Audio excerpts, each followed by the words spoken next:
Bonjour tout le monde, on se retrouve pour la correction de ce jeudi. J'espère que vous allez bien, que vous avez passé un bon mercredi, que vous avez écouté plein de musique, que vous avez fait plein de trucs chouettes.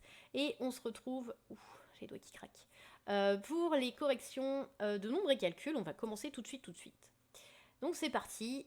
Il fallait indiquer pour chaque partage dans l'exercice s'il y avait un reste ou pas. Vous avez lu la leçon, on en a parlé mardi. Normalement, le reste, vous commencez à comprendre ce que c'est le chiffre qui reste quand on a fini de partager équitablement. D'accord.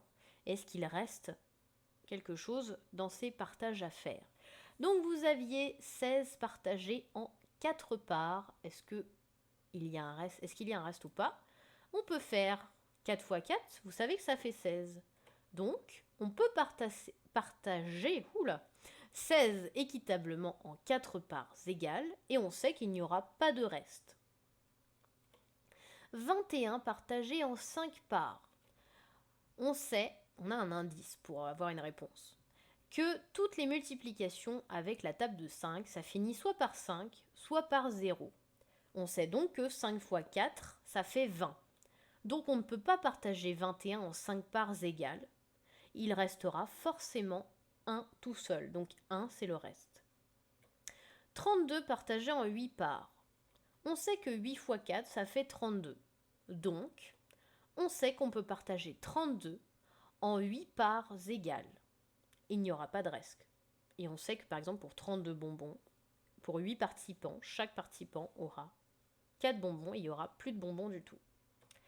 42 partagé en 6 parts. 6 fois 7, ça fait 42. Donc on peut partager 42 en 6 parts égales et il n'y aura pas de reste. Là, on ne vous demandez pas forcément en combien de parts, je vous l'indique pour vous expliquer la méthode pour le trouver, mais on vous demande surtout s'il y a un reste ou pas. Et 54 partagé en 7 parts.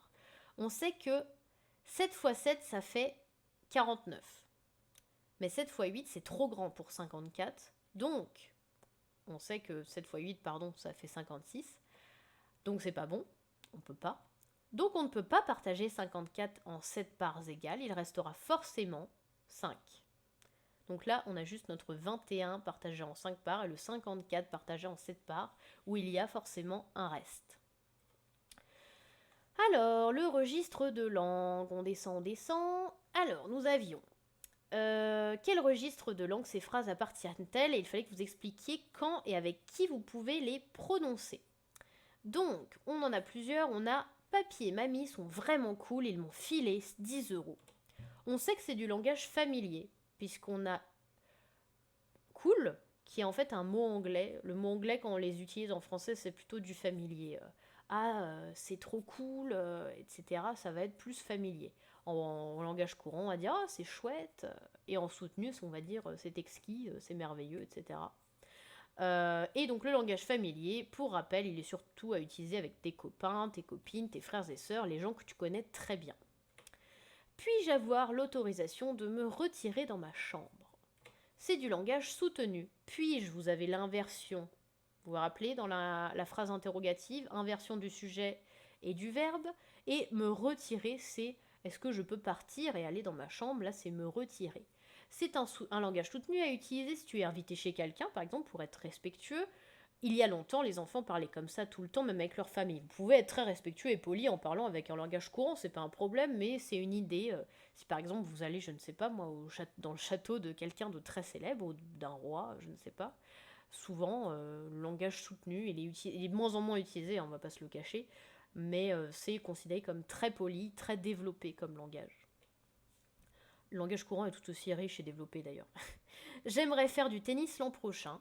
C'est du langage courant, à utiliser à volonté, quelles que soient les circonstances. C'est lorsqu'on parle poliment, mais normalement, alors normalement je l'ai mis avec des guillemets parce que ça veut tout et rien dire, normal, je n'aime pas trop ce mot, avec un langage ordinaire, c'est-à-dire un langage un peu de la vie de tous les jours, qu'on va entendre à la radio, à la télé, dans les journaux, ce qu'on lit aussi, c'est souvent employé dans un langage courant, tout à fait classique. Voilà.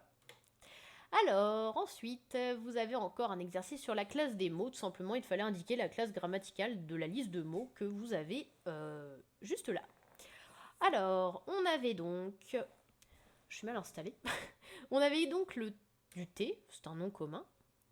Inviter. Là, c'est le participe passé, mais ça peut être aussi un nom. Il faut faire attention. Là, j'ai précisé participe passé parce que ça nous fait une petite piqûre de rappel sur la conjugaison. Mais si c'est un nom, ça marche aussi. Les deux sont bons en fait. Il t'a invité chez lui, c'est un participe passé. Au, c'est un nom commun. Sale, c'est un adjectif. Les, c'est un déterminant. Prépare, c'est le verbe conjugué au présent, le verbe préparer. Versa, c'est un verbe conjugué au passé. Et vice versa, c'est un nom en soi. C'est un déterminant. Et malheureuse, c'est un adjectif féminin de malheureux. Grandeur et mesure. Je vous mets un petit rappel avant qu'on discute de cette histoire de chocolat parce que je trouvais l'exercice qui pouvait être à la fois dur et en même temps plutôt chouette de vous remettre en contexte quelque chose que vous avez déjà vu. Pour rappel, en cuisine, on va surtout utiliser le milligramme pour les toutes petites quantités, donc par exemple quelques grains de sel, de sucre. Le gramme pour les petites quantités, le centilitre pour les petites quantités de liquide et le litre pour les grandes quantités de liquide. Ici, vous aviez donc la recette du chocolat viennois. Le chocolat viennois, c'est celui-là. Oh, en hiver, c'est tellement bon. Un petit chocolat viennois avec cette petite mousse là sur le dessus. Merveilleux. Oui, je ne bois pas de café ni de thé. On s'amuse comme on peut. La recette du chocolat viennois, chocolat chaud viennois. Bon, là, s'il fait beau ces derniers jours, je vous le déconseille. Ça donne un peu chaud, mais en hiver, c'est vraiment bon. Donc, on a 200 000 mg de chocolat pour cette recette. 100 centilitres de lait. Bizarre. Une cuillère à soupe de sucre, 80 000 mg de crème fraîche et 30 mg de sucre glace. C'est encore une fois un peu bizarre cette histoire. Donc, le plus logique, on s'en rend vite compte si on va faire un tour dans la cuisine par exemple et qu'on regarde les paquets de nos aliments qu'on a chez nous et qu'on regarde un petit peu le grammage, ça veut dire combien est-ce que ça pèse. Tiens, je prends en face de moi, j'ai un tube de colle, on peut voir qu'il y a écrit 21 grammes. Dans ce tube de colle, il y a 21 grammes de colle. Donc le plus logique, ça va être de transformer les milligrammes en grammes. Là-dessus, ça va être donc de faire une conversion. Donc on va convertir 200 000 milligrammes, c'est 200 grammes de chocolat. En fait, ça veut dire une tablette, tout simplement. 80 000, c'est 80 grammes de crème fraîche. Alors, je vous ai dit que ça comptait pour les centilitres, le liquide, mais la crème fraîche, c'est pas trop liquide, c'est un peu entre les deux. Et 30 000 mg de sucre glace, c'est 30 grammes de sucre glace. Et ensuite, les centilitres, quand on peut, attention, quand on peut, c'est plus facile de les convertir en litres quand il y en a beaucoup. Et là, 100 centilitres de lait, bah c'est 1 litre de lait tout simplement. Et la cuillère à soupe de sucre, ce n'est pas une unité exacte. Elle permet juste de doser selon les préférences de chacun, donc elle, on n'y touche pas. Ce n'est pas une unité précise. On pourrait très bien convertir la cuillère à soupe en cuillère à café, mais c'est très imprécis comme unité, donc on ne la convertit pas. Alors, ensuite, là c'était le plus gros à faire du jour. C'est ce qui vous a sûrement demandé le plus de temps, parce que les exercices qu'on a vus là, ils n'étaient pas trop difficiles. Je vous propose de le faire et je pense que vous ne l'aurez pas fait de manière aussi construite, mais c'était pour voir un petit peu ce que vous aviez le plus retenu de tout ce qu'on a pu faire dans l'année. Et je vais vous faire un truc un petit peu détaillé, c'est pour ça que cette vidéo risque d'être un petit peu plus longue que d'habitude. Le tout est de voir un petit peu se remémorer ce qu'on a fait ensemble. Là, vous avez vu, je vous ai refait une bande, et c'est aussi pour ça que je vous ai demandé de me la refaire vous-même après avoir relu la frise chronologique, sans la regarder ensuite. C'est pour que vous me montriez que vous avez compris que certaines périodes sont plus courtes que d'autres. Par exemple, ici, vous avez la préhistoire, l'Antiquité, le Moyen-Âge, les temps modernes et l'époque contemporaine. Il fallait tout simplement les remettre dans l'ordre. Donc il faut les nommer. Ça, c'était le plus important, c'est de leur donner un nom et surtout de les mettre dans le bon ordre. Attention. Normalement, cette frise-là, elle a été derrière nous tout au long de l'année. Elle était dans votre cahier, on en a parlé plein de fois. C'était dans l'ordre des leçons, donc il ne devrait pas y avoir trop de problèmes là-dessus. Ensuite, il fallait remettre les dates de début et de fin. Vous pouvez les mettre sous cette forme, c'est plus sympa, parce que vous savez très bien que la fin d'une période est le début d'une autre. Par exemple, ici, ici, ici et ici. Donc on avait la préhistoire qui s'étend entre moins 2 millions et 3500 avant Jésus-Christ. L'Antiquité l'Antiquité, du coup, qui va de 3500 Jésus-Christ à 496, le Moyen-Âge qui va de 496 à 1492, les temps modernes qui vont de 1492 à 1789, mais les dates, si vous ne les connaissez pas par cœur, ce n'est pas grave. Ce qu'on vous demande, surtout en CE2, c'est vraiment vous rendre compte de la longueur de ces périodes, de comprendre que la préhistoire, c'est la plus longue des périodes, que notre période dans laquelle on vit, elle est toute petite par rapport à l'Antiquité, par exemple, qui a duré vraiment plus longtemps, etc. La préhistoire, on fait un petit zoom dessus pour revenir dessus, surtout savoir ce que vous deviez retenir et ce qu'il y a le plus important à retenir avant la fin de l'année et surtout pour les années d'après, parce que ce que vous allez faire en questionner le monde en CM1, CM2, en fait c'est plus précis. En CE2, c'était un peu la vision globale de tout ce qu'il y a eu dans l'histoire, et ensuite dans les autres années, et même après au collège, c'est vraiment s'arrêter sur quelques périodes vraiment très plus précises.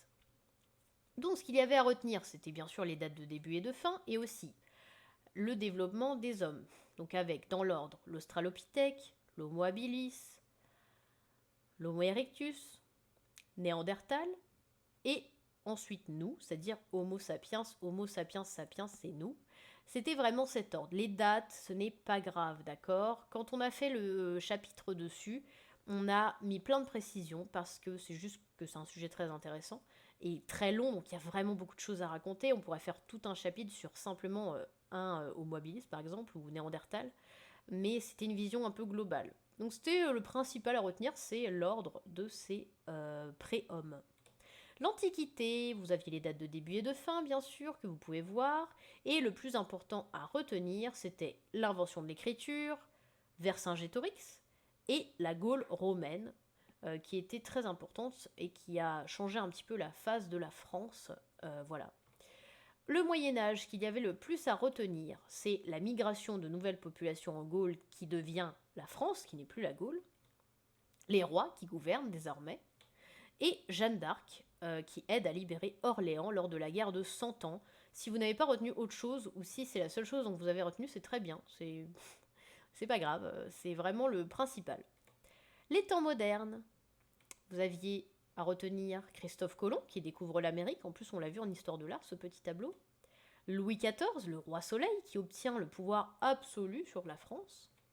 Et ensuite, à la fin, la Révolution française, puis la République après la mort de Louis XVI. Donc c'est pas dans le détail, mais au moins la Révolution française avec ce fameux tableau dont on a parlé beaucoup de fois cette année, qui est très important. L'époque contemporaine, vous avez la démocratie et le vote pour élire le nouveau dirigeant du pays, avec ce fameux tableau dont on a parlé sur l'élection. L'école qui devient gratuite, laïque, et l'instruction qui devient obligatoire. Les deux guerres mondiales qui vont laisser des traces dans tout le pays, et vont complètement changer le monde moderne, et beaucoup de nouvelles inventions comme la photographie et le cinéma, mais ça c'est ce qu'on a vu un peu vers la fin, donc ça on aura l'occasion d'en reparler les autres années, hein, c'est pas un problème, mais c'est une période qui est la plus courte, mais dans laquelle s'est passé énormément de choses. Voilà, donc c'est là-dessus que je vous quitte et on se retrouve demain pour la suite des événements et la dernière feuille de correction.